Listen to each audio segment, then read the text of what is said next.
dias em que o Senhor tem falado conosco poderosamente, dias em que o Senhor Ele está trazendo aos nossos corações o desejo do coração dEle, fazendo com que venhamos a mudar as nossas ações, as nossas atitudes, a mudar o nosso entendimento, os nossos pensamentos a respeito do Senhor, a compreendê-lo, a estar mais junto dEle, a ter mais intimidade com Deus.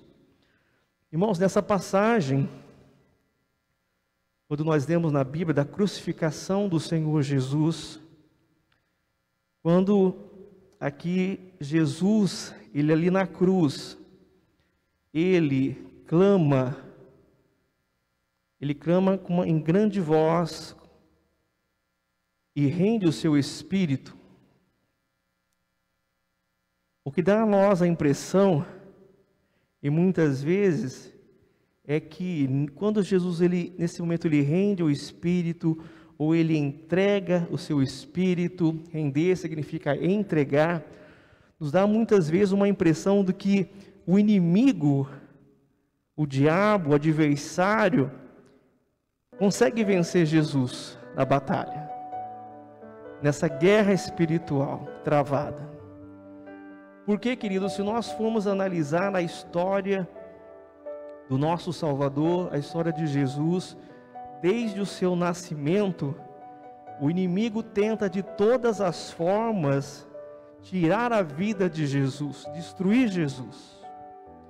Se nós formos ler os evangelhos de Mateus, desde o início, você vê que quando Jesus nasce, o rei Herodes, por medo de Jesus crescer e se tornar realmente o rei dos judeus e tomar o lugar do rei Herodes, ele manda que os soldados vá até em Belém e mate os bebês recém-nascidos até os 2 anos de idade, para que não houvesse, para que a profecia não se cumprisse, para que ninguém tomasse o reinado dele.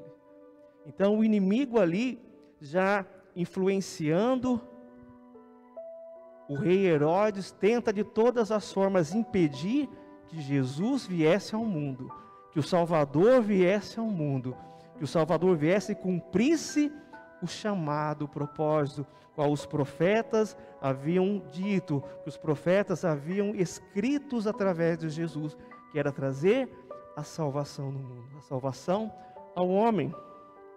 Nós vemos então que Jesus nasce, Herodes manda os soldados ali matar todos os bebês recém-nascidos até 2 anos de idade, e o anjo ali alerta José e fala para José: pega a sua esposa, pega a Maria e o bebê e vá com ele para o Egito, esconde o bebê lá até que eu venha novamente a dizer a você o momento certo de voltar para Nazaré. E foi isso que José fez, levou Jesus, escondeu Jesus no Egito e ficou ali durante um tempo até que o rei Herodes havia morrido. Aí José volta com Maria para Nazaré. E nós vemos quando Jesus depois, quando completa 30 anos de idade, ele passa pelo batismo. A palavra de Deus diz lá em Mateus 4 que Jesus foi levado ao deserto para ser tentado pelo inimigo. Ele foi ali durante a sua peregrinação no deserto, durante a sua passagem ali no deserto, o tempo que ele ficou ali se consagrando para o ministério que ele iria de cumprir. A palavra diz que durante 40 dias o diabo, o adversário, ficou ali também no deserto tentando Jesus. A palavra diz que uma das tentações do inimigo foi influenciar Jesus a tirar sua própria vida. Se você ler lá a passagem que fala sobre a tentação de Jesus, lá em Mateus capítulo 4, nós vemos que o inimigo, uma das tentações do inimigo foi levar Jesus até o pináculo do templo e falar para Jesus: ó, pula daqui, salta daqui abaixo, se você é filho de Deus, faça isso, porque a palavra de Deus diz que aos seus anjos dará ordem ao teu respeito, para segurar nas tuas mãos, para que você não tropece em pedra alguma. O inimigo tentando Jesus. Então nós vemos que durante toda a vida de Jesus, o inimigo tenta de todas as formas tirar a vida de Jesus. Jesus, quando vem pregar, ali trazer a palavra de Deus, o ensinamento da sua cidade, Nazaré, a palavra do Senhor diz também que ali os príncipes ali da sinagoga, depois que Jesus estava ali ensinando, ele leu uma passagem do profeta Isaías, eles se iraram contra Jesus e eles levam Jesus até fora da cidade, até o cume do monte, e tentam jogar Jesus lá de cima, precipitar Jesus, tirar a vida de Jesus. Então Jesus, queridos, ele sofreu a perseguição do inimigo durante todo o seu tempo de vida que ele esteve aqui na terra. Mas em nenhum momento ele se rendeu ao inimigo. Em nenhum momento ele desistiu do chamado que ele tinha. Em nenhum momento ele deixou de desobedecer ao Pai, a Deus. Em nenhum momento ele deixou de desobedecer, ele deixou de cumprir o chamado que Deus tinha para a vida dele. Eu quero que você abra comigo a palavra de Deus em Hebreus, capítulo 10.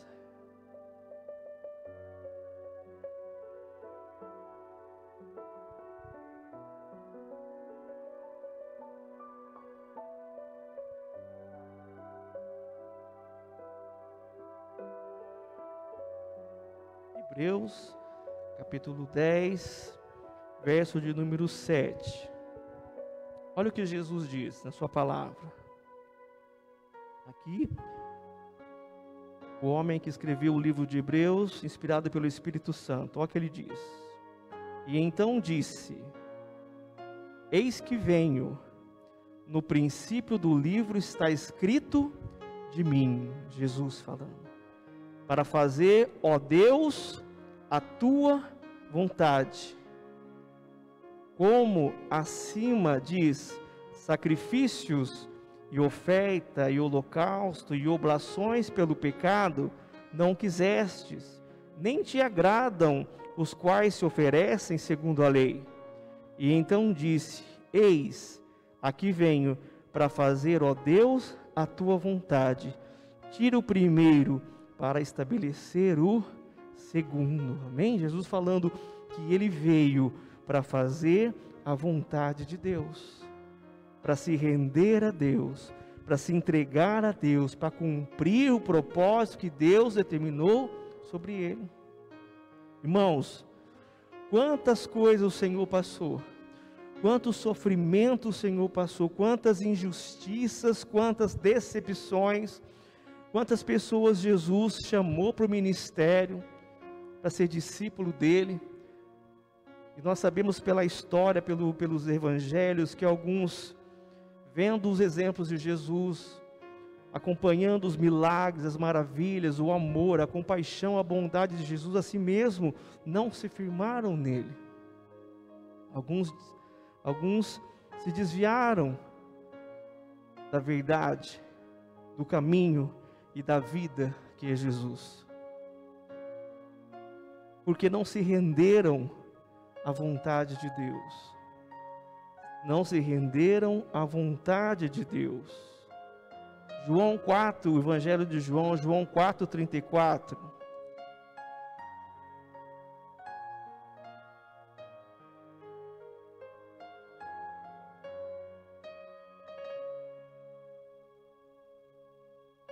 João, capítulo 4, verso número 34. Olha o que Jesus diz. E Jesus disse-lhes: a minha comida é fazer a vontade daquele que me enviou e realizar a sua obra. Essa era a vontade de Jesus: ser obediente ao Pai, ser submisso ao Pai, fazer a vontade do Pai, estar rendido à vontade do Pai, cumprir o chamado, cumprir o propósito para qual o Pai o enviou. Este era o chamado, esta era a vontade que estava no coração de Jesus. Queridos, assim como eu disse desde o início, motivos de desistir ele teve. O Senhor teve muitos motivos para desistir. Desde o nascimento, do crescimento, ali na maturidade, depois de adulto. Quantas decepções o Senhor teve, mas ele não desistiu. Mas ele se rendeu ao Pai, ele se entregou ao Pai, ele foi obediente ao Pai até o fim. Chegou um momento na vida de Jesus que o sofrimento era tanto, ele sabia que ele ia sofrer tanto por nós, na cruz do Calvário, que ele vai até o Getsêmani e começa a orar para o Senhor. Ele diz ao Pai: Pai, se for possível, afasta de mim esse cálice. Afasta de mim, Pai, esse sofrimento, mas que não seja feita a minha vontade, mas que seja feita a tua vontade. Seja feita a tua vontade. Ele se rendeu totalmente ao Senhor, ao Pai, ao Deus Todo-Poderoso. Quando nós falamos, querido, de rendição, de entrega, quando Jesus estava ali na cruz, e ele clama em alta voz, e ele diz: Pai, eu entrego o meu espírito. Ele estava entregando a sua vida, ele estava entregando o seu espírito ao Pai, ao Senhor. Ele estava dizendo: agora está tudo consumado, tudo que tinha para ser feito estava completo, pois o que ele veio fazer, o motivo para qual ele nasceu e ele morreu, ele cumpriu. Assim também tem que ser nas nossas vidas, queridos. Assim também tem que ser nas nossas vidas. Nenhum de nós foi criado por Deus sem um propósito. Todos nós temos um propósito a qual Deus nos gerou. E enquanto o homem não descobre o motivo para qual ele nasceu, o homem não tem dentro de si a alegria, a felicidade de viver. Porque a alegria, a felicidade de viver está em eu conhecer quem eu sou, de onde eu venho e para onde eu vou.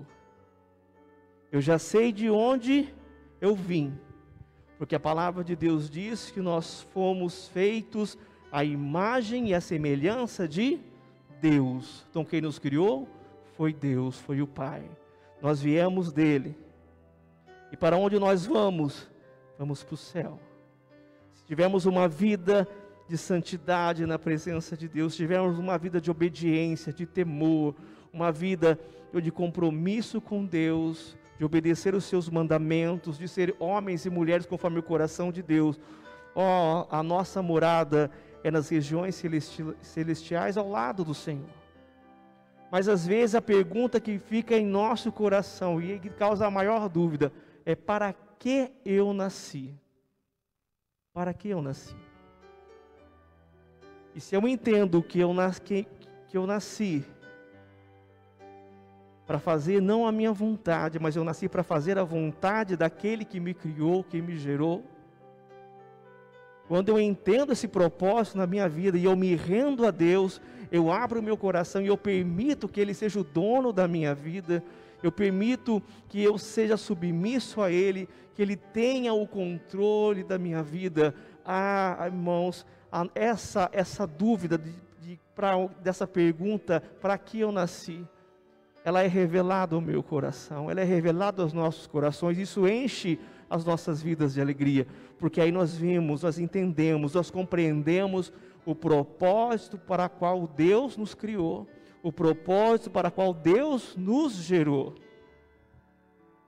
É preciso que você conheça o motivo que Deus te gerou, o motivo que Deus te criou, é para honrar, é para glorificar e é para adorar ao Senhor através da tua vida, através dos dons que o Senhor já te entregou no momento em que Deus te criou. Antes que você viesse ao mundo, o Senhor já sonhou com você. Antes que nós viéssemos a nascer, o Senhor já havia sonhado conosco. O Senhor já havia no coração dele o nome de cada um de nós. Como nós seríamos, nós estávamos no coração de Deus. Antes que viéssemos a nascer, nós já estávamos no coração de Deus. Amém? Eu e você já estávamos no coração de Deus. E assim como a história de Jesus, que foi perseguido desde o seu nascimento, nós também fomos, queridos. Você pode nem perceber ou não saber, mas quantas vezes na tua infância, quando você era bebê, ou no momento do seu crescimento, desenvolvimento, quantas coisas, quantas dificuldades, enfermidades, quantas coisas nos envolveram, e o inimigo tentou de várias formas tirar a nossa vida, nos tirar dessa terra, fazer com que nós venhamos a perder a nossa vida.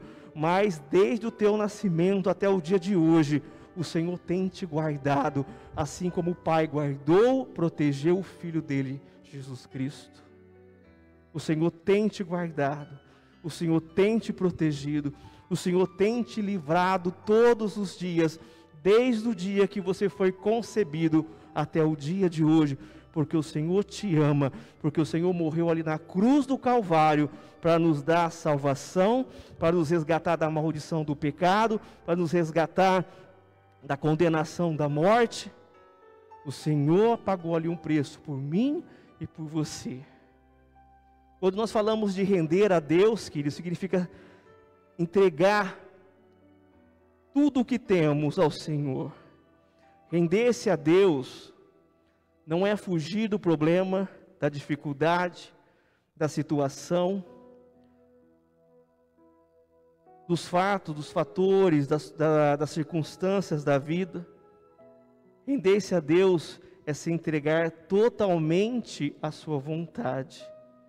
Render-se a Deus é levar a Ele as nossas alegrias, é levar a Ele as nossas dores, é levar ao Senhor os nossos sonhos, nossos projetos, nossos desejos. Isso é render, se submeter a Deus. Quantas vezes, quando nós estamos felizes, muitas vezes não permitimos que Deus participe da nossa alegria, da nossa felicidade. Mas quando passamos por momentos de dores, momentos de fracasso, momentos de decepção, aí nesse momento nós nos prostramos perante a Deus, aí nós buscamos a presença de Deus, neste momento nós nos rendemos a Deus, muitas vezes choramos na presença de Deus, suplicamos, clamamos, mas muitas vezes no momento de alegria, nem deixamos que o Senhor faça parte das nossas vidas. Nós temos que nos render a Ele nos momentos de alegria, nós temos que nos rendermos a Ele nos momentos de dores, nos momentos de aflição, de sofrimento. Nós devemos estar em todo o tempo, render, entregar as nossas vidas ao Senhor. Render-se a Deus significa uma entrega total da nossa vontade, do nosso direito, dos nossos interesses. Render-se a Deus é deixar o Senhor ter o controle total das nossas vidas. Render-se a Deus significa no momento que eu levantar de manhã, eu dobrar os meus joelhos e agradecer ao Senhor: Pai, muito obrigado por mais um dia de vida que o Senhor me concede. Obrigado por poder abrir os olhos mais um dia. Render-se a Deus, querido, é nós agradecermos: Senhor, obrigado pelo pulsar do meu coração. Obrigado por poder levantar, Senhor, estar de pé. Obrigado, Senhor, por poder sair ali fora do meu lar, e olhar ali, poder ver, contemplar o sol, contemplar as aves do céu, poder sentir o ar, o vento batendo no meu rosto. Obrigado, Senhor, por ter a minha família, ter um lar onde morar, poder ter um trabalho onde eu tiro sustento para minha casa, para minha família. Render-se a Deus é ser grato. Render-se a Deus, querido, é nós, quando levantarmos de manhã, dobrarmos nossos joelhos e pedir a Deus a direção. Senhor, me direciona. Pai, o que o Senhor deseja de mim este dia?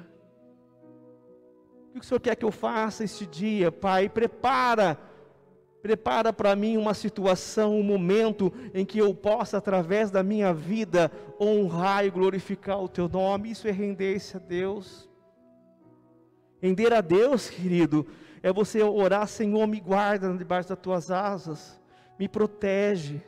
É confiar no Senhor. Render-se a Deus é confiar. Quanto mais deixamos que Deus assuma o controle sobre nós, mais autêntico nos tornamos, pois foi Ele quem nos fez. Amém? Guarda esta palavra no teu coração. Quanto mais eu deixo que Deus esteja no controle da minha vida, mais eu me torno uma pessoa autêntica, mais eu estou próximo dEle, porque foi Ele quem me fez, foi Ele quem te fez. Muitas vezes nós deixamos que o Senhor controle algumas áreas das nossas vidas, que Ele esteja no controle de algumas áreas, e outras áreas das nossas vidas nós não deixamos que o Senhor esteja no controle. Mas a palavra de Deus diz que nós temos que nos render por inteiro, que o Senhor tem que ter o total controle das nossas vidas, nós temos que abrir o nosso coração e deixar, porque Ele sabe o que é melhor para nós. O Senhor sabe o que é melhor para o filho, o pai sabe o que é melhor para o filho. Esses dias eu estava conversando com um amigo que trabalha comigo, e ele estava contando sobre o pai dele, hoje já está bem de idade, e ele contou algo interessante, e aquilo marcou o meu coração, a história. Ele disse que quando o pai dele era mais jovem, o avô havia comprado para o pai dele um Fusca, novinho, um carrão, né, na época, vamos falar assim, uns 40 anos atrás, né, um Fusca novo, era top. O pai desse amigo meu, o pai dele era jovem, e o rapaz ficou muito feliz com o Fusca, né? Isso ia com o Fusca, andava para um lado, para o outro, divertia. Aí, o rapaz começou a namorar. Aí, o pai dele conversou com a mãe, sem ele saber, pegou o Fusca e vendeu sem que ele soubesse. O rapaz ficou triste. Ficou decepcionado com o pai, ficou chateado com o pai, porque ele amava aquele carro, né? O carro era tudo que ele queria. Só que o pai dele, ele era pedreiro. Ele vendeu o carro do filho, o dinheiro que ele recebeu do carro, ele comprou em materiais e construiu uma casa para o filho. E o filho mora até hoje na casa que o pai construiu. Olha que coisa. E esse meu amigo conta que depois o pai dele casou e eles moram até hoje nessa casa que o vô construiu com o dinheiro do Fusca, do carro. Tá vendo como é um coração de um pai? Às vezes, Deus permite que algumas coisas venham nas nossas vidas, nós não entendemos o motivo por quê. Mas eu posso te dizer, meu amado, minha amada que está nos vendo essa noite, tudo aquilo que Deus permite que aconteça nas nossas vidas, tenha plena certeza que Ele está no controle de tudo e que Ele faz o que é melhor para as nossas vidas. Jamais o Pai vai fazer algo que nos prejudique, mas Ele vai fazer aquilo que vai nos abençoar, aquilo que vai nos guardar, aquilo que vai nos livrar do mal, que vai nos livrar dos laços do passarinheiro, dos laços do inimigo. O Senhor vai fazer para nós. Render-se a Deus é conhecer o que se é reconhecer que o que se tem, é reconhecer que o que vier a ser, o que nós viemos a ter, tudo pertence a Ele e tudo voltará a Ele. Amém? Render-se a Deus é reconhecer que o que nós somos, que o que nós temos e que o que nós viemos a ter, tudo pertence a Deus. Tudo pertence ao Senhor. A pessoa que se rende na presença de Deus, querido, ele entrega-se a Deus e ele entende que não precisa de argumentos nem de que sejam respondidas as suas dúvidas, porque Deus faz da maneira correta, da maneira certa, no momento certo, quando Ele quer, quando Ele deseja, e o tempo de Deus não é o nosso tempo, e quando Deus faz as coisas acontecerem, são o melhor para as nossas vidas, para a minha vida e para a tua vida. Amém? Render-se a Deus é experimentar uma profunda transformação. A proximidade e intimidade com Deus são proporcionais à entrega completa de tudo a Ele. Amém? Quanto mais eu me entrego ao Senhor, quanto mais eu me rendo a Ele, quanto mais eu reconheço a autoridade, o poder, o amor dEle sobre a minha vida, quanto mais eu me entrego, eu reconheço o sacrifício que Ele fez na cruz do Calvário e tomou o meu lugar e morreu no meu lugar, quanto mais eu me entrego a Ele, mais intimidade eu tenho com Deus, mais eu me aproximo dEle e mais eu contemplo a glória e a presença dEle na minha vida. Assim é Deus. Assim é Deus. Irmãos, Deus, Ele não tem filho preferido. Deus, Ele não tem filho predileto. Mas Deus tem aqueles que são mais íntimos dEle. Aqueles que se rendem. Aqueles que reconhecem. Aqueles que o temem. Aqueles que o respeitam. Aqueles que o amam. Esses atraem a presença de Deus. Render-se a Deus é um dos maiores desafios da nossa vida.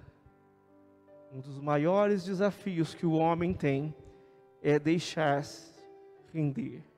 É render ao Senhor. É abrir o coração, é entregar o coração a Deus.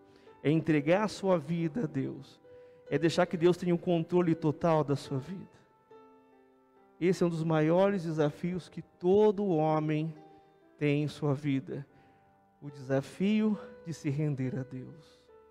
O desafio de reconhecer a Deus. O desafio de confiar em Deus. O desafio de se submeter a Deus. Deus, Ele espera que a nossa entrega seja total. Total submissão. Um render total. Amém? Eu quero que você tome a palavra do Senhor em suas mãos e abra comigo no Salmo 99.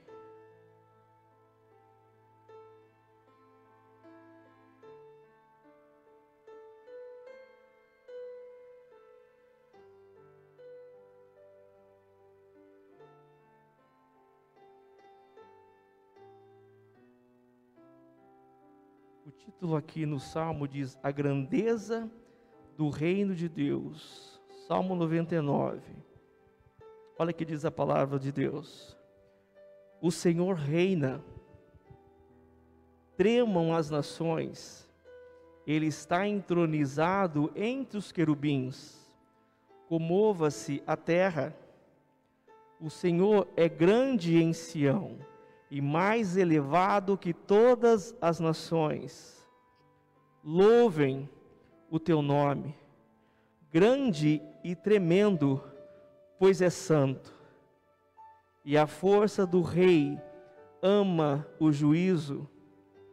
Tu firmas a equidade, fazes juízo e justiça em Jacó. Exaltai ao Senhor nosso Deus. Olha, querido, quando falamos de render, prostrai-vos diante do escabelo dos seus pés, porque Ele é santo. Moisés e Arão, entre os seus sacerdotes, e Samuel, entre os que invocam o seu nome, clamavam ao Senhor, e Ele os ouvia. Na coluna de nuvem lhes falava. Eles guardavam os seus testemunhos e os seus estatutos que lhes dera. E tu os escutaste, Senhor nosso Deus. Tu foste um Deus que lhes perdoaste, posto que vingador dos seus feitos. Exultai, exaltai ao Senhor nosso Deus, e adorai-o no seu santo monte, porque o Senhor nosso Deus é santo. Amém, queridos? Que venhamos nos prostrar perante o Senhor, que venhamos adorar ao Senhor. Quando Jesus ali na cruz, ele clama em alta voz e rende o seu espírito. O inimigo pensa que venceu, mas naquele momento o Senhor estava entregando a nós a vitória, porque através da morte do Senhor, hoje, se nós tivermos a comunhão, a intimidade com Deus, se nós também rendermos as nossas vidas ao Senhor, sermos submissos a Ele, se nós reconhecermos o sacrifício que Ele fez na cruz por nós, nós também, através do poder de Deus, nós seremos vitoriosos em todas as áreas das nossas vidas, se nós entregarmos as nossas vidas a Jesus. Amém? Eu quero convidar você que neste momento, você feche os teus olhos, onde você estiver.